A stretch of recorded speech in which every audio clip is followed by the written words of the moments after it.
Hello बच्चों, आज हम क्लास 10th चैप्टर नंबर 3 जल संसाधन इसको पढ़ेंगे। इससे पहले जो है हमने जियोग्राफी के first chapter and second chapter जिसका नाम है संसाधन एवं संसाधन विकास का जो है वीडियो बना दिया है। अगर आपने नहीं देखा तो जाके आप उसको भी देख सकते हो।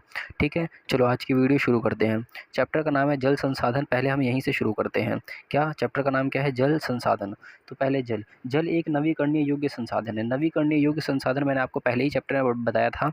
नवीकरणीय मतलब क्या होता है? जो कभी समाप्त नहीं हो सकता है। योग्य संसाधन यानी कि ऐसा संसाधन जो कभी समाप्त नहीं हो सकता है, उसे हम क्या कहते हैं? नवीकरणीय योग्य संसाधन कहते हैं। पृथ्वी का 3/4 धरातल जल से ढका हुआ है, परंतु इससे प्रयोग में लिए जा सकने वाला जल बहुत कम है, क्योंकि ये जो जल है वो कैसा है? लवणीय जल है। कैसा जल है बाबू? लवणीय जल है। ठीक है, कहने का मतलब पृथ्वी जो है, पृथ्वी के चारों तरफ लगभग कितना? 3/4 जो हिस्सा है वो क्या बाबू? पानी से भरा हुआ है। किससे भरा हुआ है? पानी से भरा हुआ है। परंतु ये जो जल है ये कैसा है? नमकीन जल है। लवणीय मतलब नमकीन जल है, इसका हम इस्तेमाल नहीं कर सकते। अगर आप इसको पियोगे तो आपके गले में क्या हो जाएगा? फोड़ा हो जाएगा। ठीक है, इसीलिए ये जो है पीने योग्य जल नहीं है, और इसके बाद इसमें कई प्रकार की बीमारियां भी आपको हो सकती है। ठीक है, आगे देखो। दुनिया में पानी की कुल मात्रा कितना? 96.5% समुद्र के रूप में मौजूद है, और केवल 2.5 कितना? 2.5% मीठा जो पानी है। कहने का मतलब जो लवणीय जल है वो कितना है? 96.5% जो है वो कैसा है? समुद्र में जो है वो जल है। इसके बाद 2.5% मीठा जल है। ऐसी आकांक्षा है कि 2025 तक विश्व में काफ़ी हिस्सों में पानी की कमी हो जाएगी। ठीक है, कहने का मतलब है विश्व के काफ़ी बड़े हिस्से में क्या हो जाएगी? पानी की कमी हो जाएगी। एक तो पहले क्योंकि पीने योग्य जो पानी है वो कितना है? बहुत कम है। और ये भी पानी बाबू ये नहीं है कि ये बहता हुआ पानी है, इसमें भी बहुत बड़ा हिस्सा क्या बाबू? बहुत बड़ा हिस्सा बर्फ़ के रूप में है। और जब बर्फ़ के रूप में है इसका मतलब आप उसका इस्तेमाल नहीं कर सकते हो। ठीक है, इसलिए कहा गया कि 2025 तक, यानी कि ये जो साल चल रहा है, इस साल में बहुत बड़े एरिया में क्या हो जाएगा? पानी की समस्याएं उत्पन्न हो जाएगी। जल संसाधन क्या? जल संसाधन पृथ्वी के भूतल पर द्रव्य, ठोस, जल वाष्प के रूप में उपलब्ध जल क्या है? जल संसाधन कहलाता है। कहने का मतलब जो एक भाप के रूप में, वाष्प के रूप में हवाओं में मौजूद है, ठोस के रूप में जैसे कि बर्फ़ हो गया, बर्फ़ जो हमारे बड़े बड़े अंटार्कटिका हो गया, यहाँ पर पूरा क्या है? बर्फ़ से ढका हुआ है। इसके बाद द्रव्य मतलब नदियों, कुएँ, और इसके बाद भूतल के अंदर जितने पानी, ये सब क्या है? द्रव्य में आ जाएंगे। इन सब को अगर आप मिला दो तो ये सब मिलाकर क्या बनते हैं? जल संसाधन बनते हैं। क्या बनते हैं? जल संसाधन। इसके बाद अलवणीय जल। अलवणीय जल के बारे में मैंने आपको बता दिया। ये कैसे होते हैं? ये पीने योग्य जल नहीं होते, और प्लस में ये नमकीन जल होते हैं। सॉरी, लवणीय जल के बारे में मैंने आपको बताया था, पीने योग्य नहीं होते और कैसे होते हैं? नमकीन होते हैं। और ये कैसा है? लवणीय। ये है अलवणीय। अलवणीय का मतलब क्या होता है? ये नमक रहित होते हैं, यानी कि ये पीने योग्य होते हैं। ठीक है ना? कैसे होते हैं? पीने योग्य होते हैं। और आप ये क्या होते हैं? मीठे जल होते हैं। क्या होते हैं? जैसे हम कहते हैं ना मीठा पानी अपने आम भाषा में, वैसे ही जल होते हैं। इसे हम क्या कहते हैं? अलवणीय जल। लवणीय जल।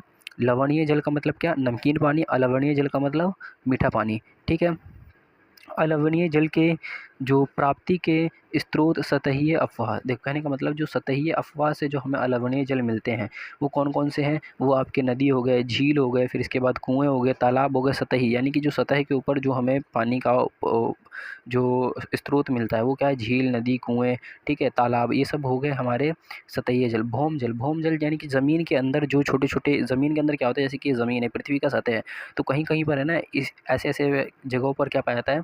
ज़मीन में गड्ढा होता है और उसके अंदर क्या पानी भर जाता है? क्या भर जाता है वो? पानी भर जाता है। और उस पानी को ही हम क्या कहते हैं? भौम जल कहते हैं। क्या कहते हैं? भौम जल।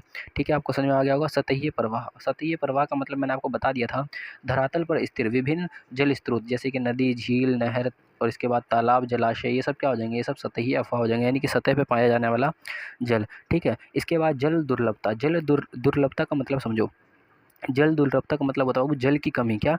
जल की कमी। ठीक है, जल संरक्षण और जल को हम कैसे बचाएं, और उसका प्रबंध, और उसकी प्रबंध यानी कि उसको प्रबंध का मतलब हम जल का इस्तेमाल किस तरीके से करें और इसकी आवश्यकता किस लिए है। ठीक है, इन सब के बारे में अब इसमें हम पढ़ेंगे। पहला है जल दुर्लभता।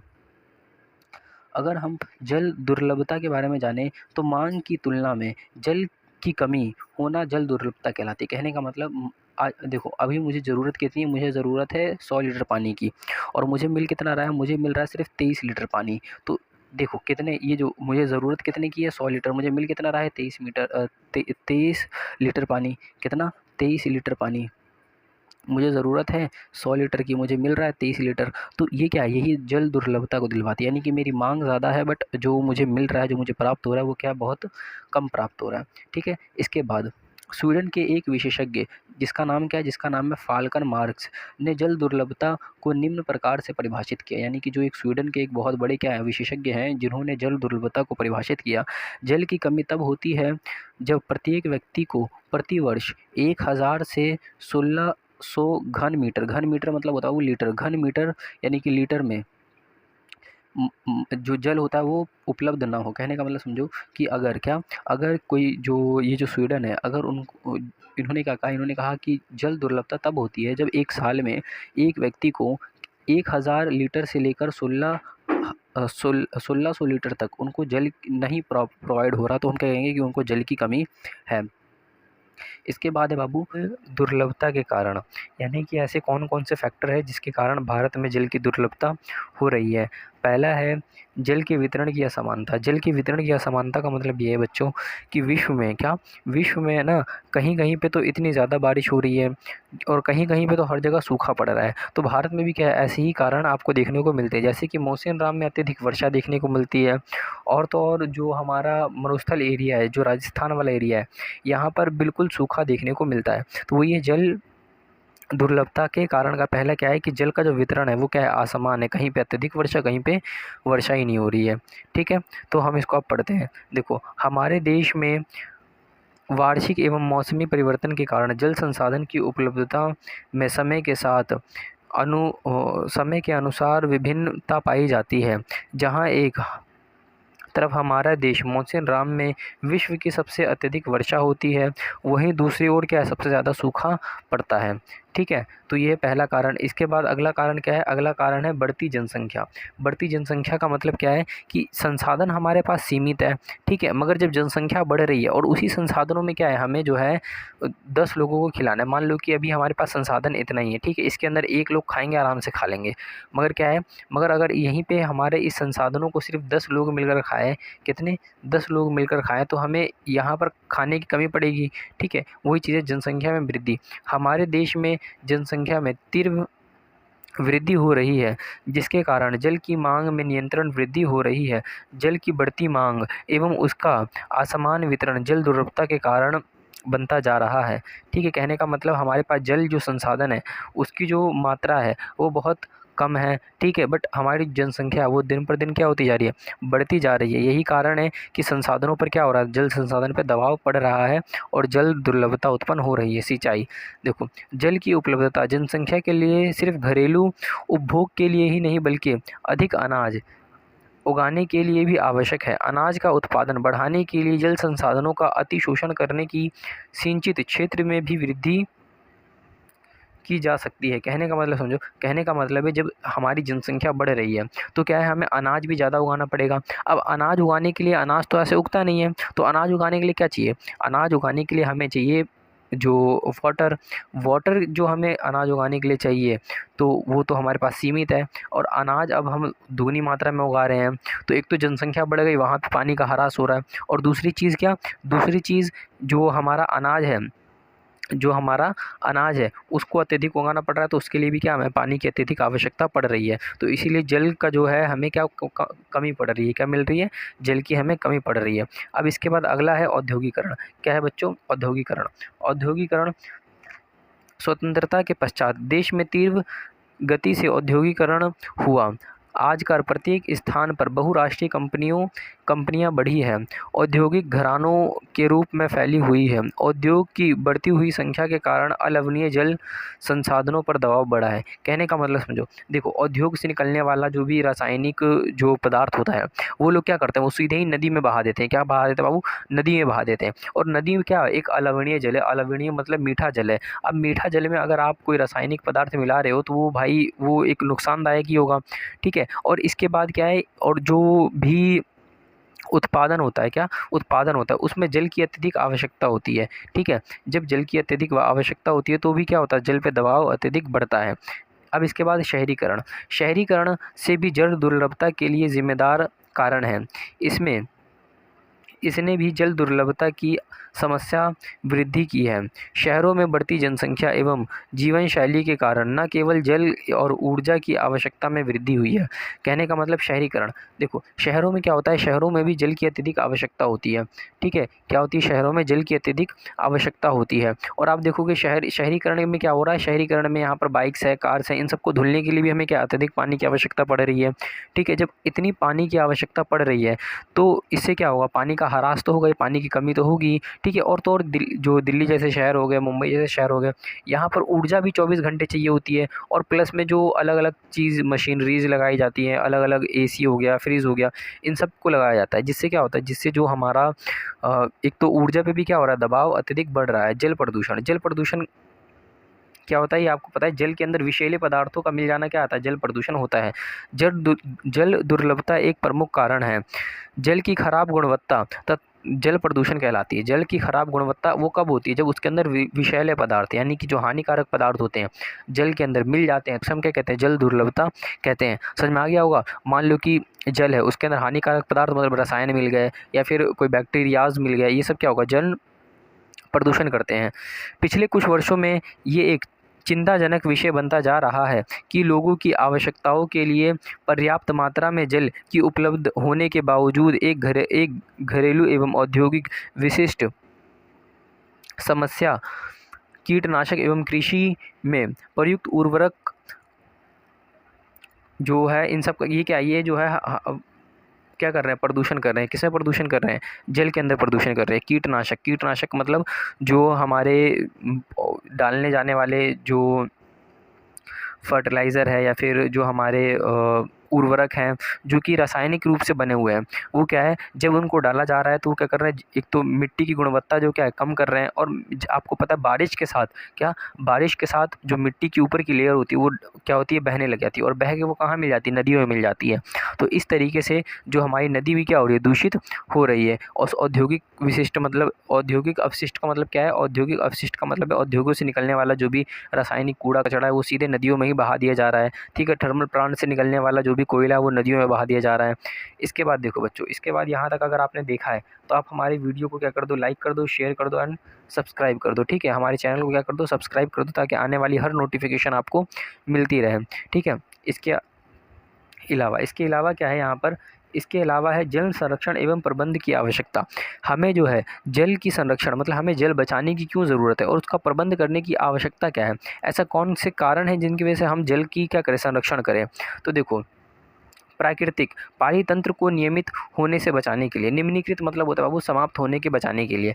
कहने का मतलब अगर हमारे पास जल ही नहीं रहेगा, हमारे पास पानी ही नहीं रहेगा, तो बहुत सारे जीव जंतु मरेंगे या नहीं मरेंगे। तो इसीलिए कहा गया कि हमें क्या, अपने प्राकृतिक पानी तंत्र को बचाने के लिए हमें क्या है, जल की आवश्यकता है। इसके बाद हमें क्या है, फसल को उगाने के लिए भी क्या है, जल की आवश्यकता है। अगर जल ही नहीं रहेगा तो फसल हम कैसे उगाएंगे, इसीलिए हमें जल इसलिए भी आवश्यक है। क्यों, क्योंकि हमें फसल उगाना है, और हमें फसल उगाना है, इसका मतलब हमें जल को बचाना पड़ेगा, जल का अच्छे से इस्तेमाल करना पड़ेगा, तभी क्या है, हम जल जो है वो फसल उगाने में काम कर पाएंगे। इसके बाद बढ़ती जनसंख्या, कृषि आधुनिकीकरण, शहरीकरण व औद्योगिकरण के कारण नदियों का जल प्रदूषित हुआ है, और इसे क्या है, इसे बचाने के लिए भी हमें ज़रूरत है जल संरक्षण की। यानी कि जो औद्योगिकरण हुआ है, जिसके अंदर शहरीकरण का विकास हुआ है, शहरीकरण में क्या हुआ है, शहरों से निकलने वाला सीधा कूड़ा जो है उसके अंदर जा रहा है, शहरों में जो हमारे वेस्टेज हैं वो सीधे नदियों में फेंक दिए जा रहे हैं। इसके बाद औद्योगिकरण से क्या हो रहा है, जो औद्योगों से निकलने वाला जो भी विषैले पदार्थ है वो सीधे नदियों में फेंक दिए जा रहे हैं। जो हमारे राख है वो सीधे नदियों में फेंक दिए जा रहे हैं। ठीक है, इन सब के कारण नदी का जल क्या हो रहा है, प्रदूषण हो रहा है, और इसी को हमें क्या करना है, बचाना है। अगला देखो, अगला है बहुउद्देशीय परियोजनाएं। बहुउद्देशीय परियोजनाएं, यहाँ पर इसका तात्पर्य क्या है, यहाँ पर बांधों से तात्पर्य है। किससे तात्पर्य है बच्चे, बांधों से। अब ये बोलोगे ये बांध जो है इससे क्या कैसे तात्पर्य है, क्योंकि देखो बांध का इस्तेमाल है ना, जो हम बहुत सारे चीज़ों के लिए करते हैं। जैसे कि हम बांध का इस्तेमाल किस लिए करते हैं, हम बिजली बनाने के लिए करते हैं, और इसके बाद सिंचाई के लिए करते हैं। ठीक है, इसके बाद हम जो है जो ग्रामीण क्षेत्र हो गए जहाँ पर पानी नहीं आता वहाँ पर हम पानी पहुँचाने के लिए करते हैं। तो इन सब चीज़ों के लिए हम बांध का इस्तेमाल करते हैं। इसीलिए इसे हम क्या कहते हैं, बहुउद्देशीय परियोजनाएं कहते हैं। क्या कहते हैं, बहुउद्देशीय परियोजनाएं। एक नदी घाटी परियोजनाओं को जो एक साथ कई नदी उद्देश्य जैसे कि सिंचाई, ठीक है। इसके बाद नियंत्रण, जल नियंत्रण जिसे हम कहते हैं। इसके बाद मृदा संरक्षण, जल विद्युत मतलब होता है बिजली बनाना, जल परिवहन। इसके बाद पर्यटन का विकास करता है, मत्स्य पालन का विकास करता है, कृषि यानी कि सिंचाई अच्छे से की जाएगी, औद्योगिक विकास आदि की पूर्ति करता है। यही क्या होता है, बहुउद्देशीय नदी परियोजनाएं कहलाते हैं। क्या कहलाते हैं? बहुउद्देशीय नदी परियोजनाएं। इसमें आप देखोगे बांध बनाते हैं तो बांध से हमारी ये सारी चीज़ें क्या होती है, पूर्ति होती है। ठीक है। तो बहुत सारे लोग बांध के तर्क में विरोध देते हैं कि हमें बांध बनाना चाहिए, और बहुत सारे लोग ऐसे हैं जो बांध के जो कुतर्क में तर्क देते हैं कि भाई बांध नहीं बनाना चाहिए। ठीक है, यानी कि उसके विरोध में तर्क देते हैं। तो पहला है बहुउद्देशीय परियोजनाओं के विरोध में तर्क। ऐसे कौन कौन से तर्क हैं जो बहुउद्देशीय यानी कि बांध बनाने के विरोध में दिए जाते हैं? बहुउद्देशीय परियोजनाओं का निर्माण के कारण भूकंप आने की संभावना बढ़ जाती है। कहने का मतलब ये कहते हैं कि अगर जब अगर हम कहीं पे बांध बनाते हैं तो वहाँ पर भूकंप आने की संभावना क्या होती है, बढ़ जाती है। इसके अलावा और तर्क क्या देते हैं? और तर्क ये देते हैं कि अगर मान लो धोखे से कहीं बांध टूट गया तो क्या होगा, अत्यधिक जो है हानियाँ पहुँचेगी। क्या पहुँचेगी? अत्यधिक हानि पहुँचेगी, बाढ़ आ जाएगा वहाँ पर। ठीक है। इसके बाद बहुउद्देशीय परियोजनाओं के विरोध के कारण, क्या बहुउद्देशीय परियोजनाओं के विरोध के कारण क्या क्या है वो चीज़ हम देख लेते हैं नीचे। पहली चीज़ क्या है? पहली चीज़ है नदी में रहने वाले जलीय जीवों का भोजन व आवास में हानि। कहने का मतलब जो जल में जीव रहते हैं, जल में जो जीव जंतु रहते हैं उनके एक तो भोजन मतलब खाना संबंधित जो उनको परेशानियां झेलने को मिलती है, और उनका आवास का मतलब क्या होता है, उनका घर जो संबंधित जो वहाँ पर वो रहते हैं उन पे भी क्या मिलते हैं, हमें हानियाँ मिलती हैं। नदियों पर बांध बनाने एवं उसका बहाव नियंत्रण करने से उनका प्राकृतिक बहाव अवरुद्ध हो जाता है। प्राकृतिक बहाव मतलब जिस तरीके से वो बह रहा था वो क्या होता है, समाप्त हो जाता है। जिसके कारण तलछे मतलब क्या होता है पता हो? जब बांध बनता है ना, जैसे कि ये बांध बना, ठीक है, इसके नीचे ना बहुत ज़्यादा कचरा जमा हो जाता है, जो यहाँ पर बहुत बड़े लेवल पर क्या जमा हो जाता है, कचरा जमा हो जाता है। इसके बाद यहाँ पर क्या होता है, मिट्टी जमा हो जाती है, इसे इनके कहते हैं तलछे कहते हैं। ठीक है। और अत्यधिक तलछे जलाशय और तली पर जमा हो जाता है, जिससे नदी का जो तल होता है वो अत्यधिक चट्टानी हो जाता है और नदी के जलीय जीव आवासों में भोजन में कमी आती है। ठीक है। कहने का मतलब यहाँ पर जब नीचे बहुत बड़े लेवल पर मिट्टी जमा हो जाएगी, तलछे जमा हो जाएगा, तो यहाँ पर क्या होता है, जो लोग होते हैं, प्राणी होते हैं, जीव जंतु होते हैं जो इसके अंदर, उनके जो आवास में यानी कि जो उनका घर होता है उनमें थोड़ी हानि देखने को मिलती है, और उनका जो भोजन नीचे जो भोजन होता है उसमें भी क्या देखने को मिलती है, हानि देखने को मिलती है। नदी जलीय जीवों का आगमन अवरुद्ध कर देती है। जलीय जीवन का मतलब देखो, अगर मान लो कि यहाँ से नदी बन रही थी, ठीक है, यहाँ से नदी बन रही और हमने यहाँ पर बांध बना दिया, तो यहाँ पर जो जीव जंतु रहते हैं वो अब यहाँ पर तो नहीं जा पाएंगे, नहीं जा पाएंगे ना। वही चीज़ ये कह रहा है कि ये जो होता है क्या, जलीय जीव का जो होता है वो क्या करता है, वो आवागमन जो होता है उसको अवरुद्ध मतलब रोक देता है। बहुउद्देशीय परियोजनाओं हेतु बनाए गए बांध नदियों को कई टुकड़ों में विभाजित कर देते हैं। नदी जलीय जीव में ऋतुओं के दौरान अंडे देने के लिए आगमन अवरुद्ध हो जाता है। कहने का मतलब समझो, बहुत सारे जीव क्या होते हैं आपको पता है, बहुत सारे जीव ऐसे होते हैं जो अंडा देने के लिए या तो तलछे में जाते हैं, ठीक है, या तो क्या करते हैं मिट्टी पे निकल कर आते हैं, और मिट्टी पे निकल कर आने के बाद वो क्या देते हैं, अंडे देते हैं। अगर मान लो कि बांध जब बन जाता है, क्योंकि बांध आपको पता है बांध जब बनता है तो इस तरीके से इधर तो बड़े बड़े वो होते हैं, और यहाँ पर क्या होता है, पानी छोड़ने के लिए जो बड़े बड़े छिद्र होते हैं, और ये पूरा क्या होता है, ये एरिया ढका होता है, इस तरफ कोई ज़मीन नहीं, इस तरफ कोई ज़मीन नहीं। यहाँ पर क्या होता है, इसके अंदर पानी भरा होता है, पूरा क्या होता है, पानी भरा होता है। जब इसके अंदर पानी भरा होता है, यहाँ पर जो रहने वाले जीव जंतु है, यहाँ पर जो रहने वाले जो प्राणी हैं, वो लोग अंडा देने के लिए कैसे आएंगे, नहीं आ पाएंगे ना। तो वही चीज़ ये कह रहा है कि इस तरीके से क्या होता है, उनका आवागमन अवरुद्ध हो जाता है, और जब मौसम मतलब कि जब अंडा देने का मौसम आता है तो वो आ ही नहीं पाते हैं। ठीक है। इसके बाद अगला देखो, अगला क्या है, वनस्पति एवं मृदा का जल में डूब जाना। कहने का मतलब जब हम क्या बनाते हैं, जब हम एक बांध बनाते हैं तो उसके अंदर क्या होता है बाबू, उसके अंदर एक तो पहले बहुत बड़े लेवल पर हम क्या करते हैं, जंगलों का सफाया करते हैं, और बहुत से ऐसे जो पेड़ पौधे होते हैं जो पानी के अंदर क्या होते हैं, डूब जाते हैं। बाढ़ के दौरान क्या, बाढ़ के मैदान में बनाए जाने वाले जलाशय द्वारा वहाँ उपलब्ध वनस्पति एवं मिट्टी जल में डूब जाते हैं, जो कि कालांतर में अवघटित हो जाते हैं। कहने का मतलब समझो, कहने का मतलब कि अगर मान लो कि आपने क्या बनाया, आपने यहाँ पर बांध बनाया, अचानक से मान लो कभी ये बांध टूट जाए या फिर या इसमें ज़्यादा पानी बढ़ जाए तो बांध का पानी खोल देते हैं। अगर ऐसा हुआ तो इससे क्या होता है, यहाँ पर जो पेड़ पौधे होते हैं, बांध का पानी टूटा या खुला तो जो पेड़ पौधे हैं वो तो पानी में विलीन हो जाते हैं और साथ ही साथ जीवों की हमारे हानि होती है। और बाद में क्या, कालांतर मतलब क्या, बाद में जाकर ये अवघटित मतलब इसी में ही क्या हो जाते हैं, एकदम नीचे दब दब जाते हैं और अवशोषित मतलब पूरा जो ये, या तो ये कोयला बन जाते हैं या तो इनका एकदम नष्ट हो जाते हैं। ठीक है। इसके बाद मृदा का लवणीयकरण हेतु, देखो बाबू, लवणीयकरण मतलब क्या होता है, ये क्या करते हैं, मृदा जो होती है ना उसको नमकीन बना देते हैं। क्या बनाते हैं, नमकीन बना देते हैं। बहुराष्ट्रीय परियोजना के फलस्वरूप अत्यधिक सिंचाई के कारण, क्या, अत्यधिक सिंचाई के कारण देश में अनेक क्षेत्रों में फसल प्रारूप में अत्यधिक परिवर्तन हो रहे हैं। इसमें मृदा की लवणीकरण मतलब मृदा का जो खट्टापन है वो बढ़ता जा रहा है। इसलिए आप देखोगे कि मृदा में क्या छीटा जाता है, चूना छीटा जाता है। चूना क्यों छीटा जाता है, आप गांव देहात में रहते होगे तो आपने देखा होगा, ताकि उसका लवणीयता को क्या किया जाए, कम किया जाए। और अगर उसकी लवणीयता कम नहीं की जाएगी तो जो उसकी मृदा की प्रोडक्टिविटी है वो क्या हो जाएगी, घट जाएगी, कम हो जाएगी। इसीलिए जो बांधों का अत्यधिक इस्तेमाल करने से क्या हो रहा है, जो हमारी सिंचाई है, सिंचाई का अत्यधिक जो लोग जो है कृषि वो इस्तेमाल कर रहे हैं और इससे मृदा की गुणवत्ता कम हो रही है। ठीक है। इसके बाद मृदा निम्नीकरण की समस्या को बढ़ावा देता है। क्या करता है, मृदा निम्नीकरण मतलब होता है मृदा के कटाव या फिर उसको बहा कर ले जाने को क्या देता है, बढ़ावा देता है। बांधों में जलाशय के तलछे जमा होने का अर्थ ये भी है कि तलछे जो कि एक प्राकृतिक उर्वरक है, बाढ़ के मैदान तक नहीं पहुंच पाती, जिसके कारण भूमि निम्नीकरण के समस्या बढ़ती है। कहने का मतलब समझो, कहने का मतलब देखो, आपको पता है जो नदी क्या होती है, नदी अपने साथ क्या लाती है, नदी अपने साथ अपने जलोढ़ मृदा के बारे में मैंने आपको पहले ही पढ़ा दिया है। ठीक है। अगर आपने वो वीडियो नहीं देखा तो आप जाके देख सकते हो। तो जलोढ़ मृदा क्या है, नदी अपने साथ लाई, हमने यहाँ पर बांध बना दिया, यहाँ पर जो वो मिट्टी लाई वो यहीं पर इकट्ठा कर देगी पूरा का पूरा यहाँ पर जो ज़मीन पर मिट्टी बिछने वाली थी बाढ़ के कारण, वो तो मिट्टी बिछेगी नहीं। जब वो बाढ़ के कारण मिट्टी बिछेगी नहीं तो यहाँ पर क्या होगा बाबू, यहाँ की जो मिट्टी होगी, इनकी उर्वरक क्षमता क्या होती जाएगी, दिन पर दिन कम होती जाएगी। जब कम होती जाएगी तो यहाँ पर जो फसल की जो मात्रा है वो भी कम होती जाएगी। इसीलिए क्या है, ये यहाँ पर क्या होगा, मृदा का निम्नीकरण होगा, मृदा की उर्वरकता में ह्रास होगा। ठीक है। और इसीलिए हमें क्या है, ये जो बांध के विरोध में तर्क देते हैं, ये सारी बात वो लोग कहते हैं।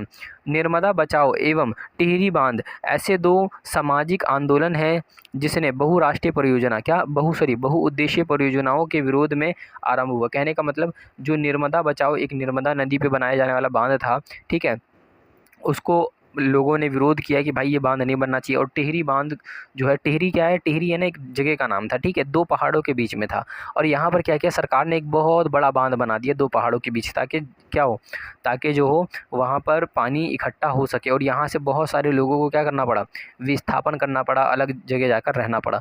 ठीक है। इसीलिए ये लोगों ने क्या किया था, विरोध किया था। इसके बाद अब देखो बच्चों,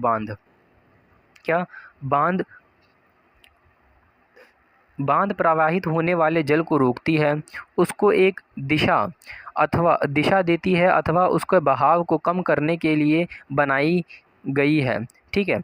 जो सामान्यतः जलाशय या फिर जिसे हम झील कहते हैं अथवा जल भरण करती है। कहने का मतलब समझो, जो बांध होता है, बांध क्या होता है बाबू, बांध जो होता है ना वो एक तो जल की रफ्तार कम कर देता है। जल की रफ्तार यानी कि देखो, यहाँ से नदी है, यहाँ पे हमने बांध बनाया तो यहाँ से आने वाले जो जल की जो एक रफ्तार थी वो कम कर और यहाँ से हम क्या खोल देते हैं, यहाँ से हम जो है एक बहुत बड़े बड़े जो कैनाल्स खोल देते हैं। ठीक है। अब हम अपनी मर्ज़ी से यहाँ पर कितने स्पीड में पानी बहाना चाहते हैं हम बहा सकते हैं, हम रोकना चाहे तो रोक सकते हैं।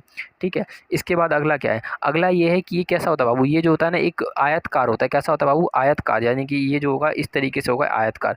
इसके अंदर क्या होगा, इसके अंदर पूरा पानी भर जाता है। क्या भर जाता है बच्चे, पानी भर जाता है। इसके अंदर क्या भर जाता है, पानी भर जाता है। और ये जो पानी जब भर जाता है तो ये अगर आप पूरा देखोगे बहुत लंबा होता है और यहाँ से क्या करते हैं, यहाँ से हम पानी छोड़ते रहते हैं कि भाई कितना पानी की हमें ज़रूरत है। ठीक है। इसके बाद बांध का निर्माण विभिन्न उद्देश्यों जैसे कि सिंचाई, यानी कि जो बांध का निर्माण हम करते हैं वो सिंचाई के लिए करते हैं, जलपूर्ति के लिए करते हैं, विद्युत के लिए करते हैं, बिजली बनाने के लिए करते हैं, उत्पादन के लिए करते हैं, घरेलू उत्पादन के लिए करते हैं, औद्योगिक उपयोग के लिए करते हैं, बाढ़ नियंत्रण के लिए करते हैं। इसके बाद मत्स्य पालन के लिए करते हैं। और अगर आपसे ये पूछा जाए, क्या, अगर आपसे पूछा जाए कि बांध की जो है पक्ष में तर्क देने वाले लोग क्या कहते हैं, तो आप ये भी लिख सकते हैं उसके अंदर। ठीक है। ये सारी चीज़ जो है आपको परफेक्ट है, समझ में आया। जो बाढ़ का जो बांध बनाने की जो आवश्यकता क्यों है, क्योंकि सिंचाई जो है वो हो जाती है, जलपूर्ति हो जाती है, विद्युत बन जाता है, घरेलू उत्पादन हो जाता है, औद्योगिक उत्पादन हो जाता है, बाढ़ नियंत्रण हो जाता है, मत्स्य पालन हो जाता है। ठीक है, इसलिए हमें क्या है, बहुउद्देशीय परियोजनाओं की आवश्यकता है। इसके बाद आगे देखो, अगर आगे है सतलुज। सतलुज और व्यास होगा, क्या है, सतलुज और व्यास बेसिन में भाखड़ा नांगल परियोजना जल विद्युत उत्पादन और सिंचाई दोनों के काम आती है। भाखड़ा नांगल बांध आपने सुना होगा। भाखड़ा नांगल बांध कहाँ पर है, सतलुज और व्यास नदी के पास है। कहाँ है, सतलुज और व्यास नदी के पास। कहाँ पर है बाबू, सतलुज और व्यास नदी के पास। कहाँ पर, सतलुज और व्यास नदी के पास। ठीक है, इसके बाद अगला देखो, महानदी बेसिन में हीराकुंड परियोजना, जो हीराकुंड बांध है, कहाँ, हीराकुंड जो बांध है वो कहाँ पर है, वो जो है हमारा महानदी पर। कहाँ पर है, महानदी पर। ये क्या है, जल संरक्षण के लिए है और बाढ़ को नियंत्रण करने के लिए बनाया गया है। क्या बनाया गया, जल को जो हमें संरक्षित करने के लिए, यानी कि जल को बचाने के लिए, ताकि जल वेस्ट ना हो, और बाढ़ को नियंत्रित करने के लिए बनाया गया है। जवाहरलाल नेहरू गर्व से बांधों को आधुनिक भारत का मंदिर कहा करते थे। उनका मानना था क्योंकि ये परियोजनाओं के कारण कृषि और ग्रामीण अर्थव्यवस्था, औद्योगिकरण, नगरीकरण, इसके बाद अर्थव्यवस्था का समन्वित रूप से विकास करता है। कहने का मतलब क्या है, कहने का मतलब है जो जवाहरलाल नेहरू थे ना, इनको ये बांधों को आधुनिक भारत का मंदिर कहते थे, क्योंकि इनका मानना था कि इससे क्या होता है, ग्रामीण विकास हो रहा है, शहरी विकास हो रहा है, औद्योगिक विकास हो रहा है। तो इसीलिए क्या कहते थे वो, जो है बांधों को आधुनिक भारत का क्या बताते थे, मंदिर बताते थे।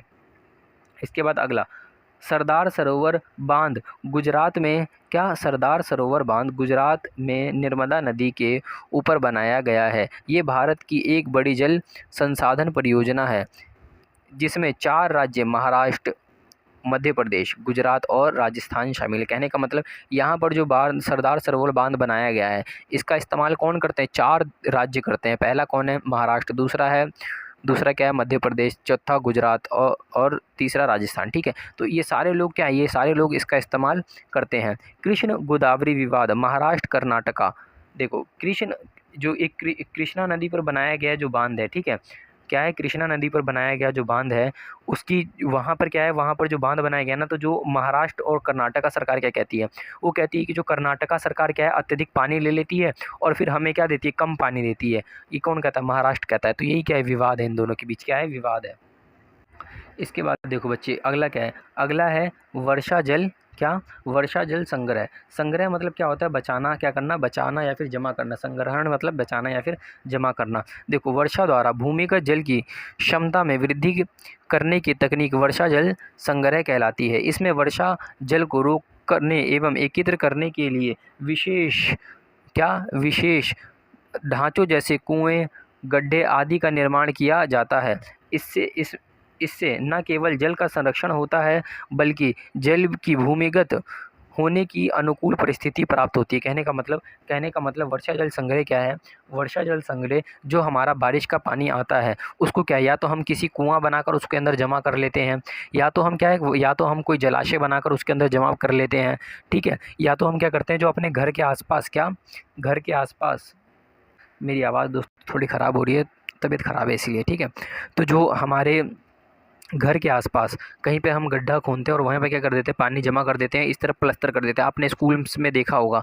ठीक है, यहाँ पर क्या करते हैं, प्लास्टर कर देते हैं और इसी के अंदर पानी जमा कर देते हैं और इसी का इस्तेमाल क्या करते हैं, हम करते हैं। इससे क्या होता है, इससे जो भूमि का जो जल होता है वो भी बढ़ता है, क्या, जो भूमि का जल होता है वही बढ़ता है और हमारे क्या है, जल की जो एक संरक्षण है वो भी हो जाता है। ठीक है, इसके बाद आता है उद्देश्य। हमें जो है, हम जो ये बना रहे हैं वर्षा जल संग्रह, इसका उद्देश्य क्या है, इसका उद्देश्य है संग्रहित पानी, भूमि का जल स्तर ऊंचा, कहने का मतलब जो हम पानी जमा कर रहे हैं, नीचे ज़मीन के नीचे डाल रहे हैं, ये क्या, भूमि का जो जल स्तर मतलब जो भूमि में जल पाया जाता है उसके अंदर क्या करता है, उसको ये वृद्धि करता है। क्या करता है, उसके अंदर वृद्धि करता है। नदी व नालों में आई बाढ़ का मतलब, और जो बाढ़ होती है जो नदी और नालों से आती है बारिश के समय में, उसको भी क्या करता है, ये नियंत्रित करता है। क्या करता है, नियंत्रित करता है, उसको भी रोकता है ताकि बाढ़ ना पाए, नदियों का पानी ओवरफ्लूड ना हो पाए। ठीक है, वर्षा जल संग्रह के अंतर्गत एकत्रित जल को शुष्क मौसम में, मतलब कि जो हमारा एकदम कौन सा मौसम, एकदम जो शुष्क यानी कि एकदम गर्म मौसम जो होता है, ठीक है, उसके अंदर हम जो है उसका इस्तेमाल कर सकते हैं। समझ में आया, जो गर्म मौसम होता है उसके अंदर हम उसी पानी का इस्तेमाल कर सकते हैं ताकि हमें पानी की दिक्कत ना हो। इसके बाद भूमिगत जल स्तर बढ़ने से खेती की सिंचाई करने में, कहने का मतलब अगर भूमि का जल, क्योंकि हमने पानी क्या है ज़मीन के नीचे इकट्ठा कर रखा है, और इससे क्या होगा, इससे जो हमें सिंचाई करने में क्या मिलेगी, सहायता मिलेगी। क्या मिलेगी? सिंचाई करने में सहायता मिलेगी, हम पानी उससे निकाल कर सिंचाई कर सकते हैं। इसके बाद क्या है, टांगा। राजस्थान में अर्धशुष्क एवं शुष्क क्षेत्रों में प्रयोग किए जाने वाली जल संग्रह प्रणाली है। क्या है? जल संग्रह प्रणाली है। टांगा क्या है? एक राजस्थान में अर्धशुष्क, यानी कि जहाँ पर अत्यधिक जो गर्मी पड़ती है, ठीक है, वहाँ पर क्या है, वहाँ पर जो है टांगा नामक जो एक तकनीक है उसको बनाकर जल संग्रह किया जाता है।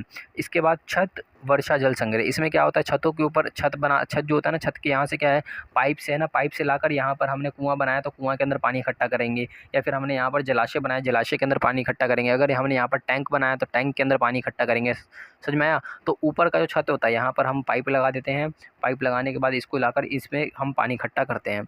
चलो,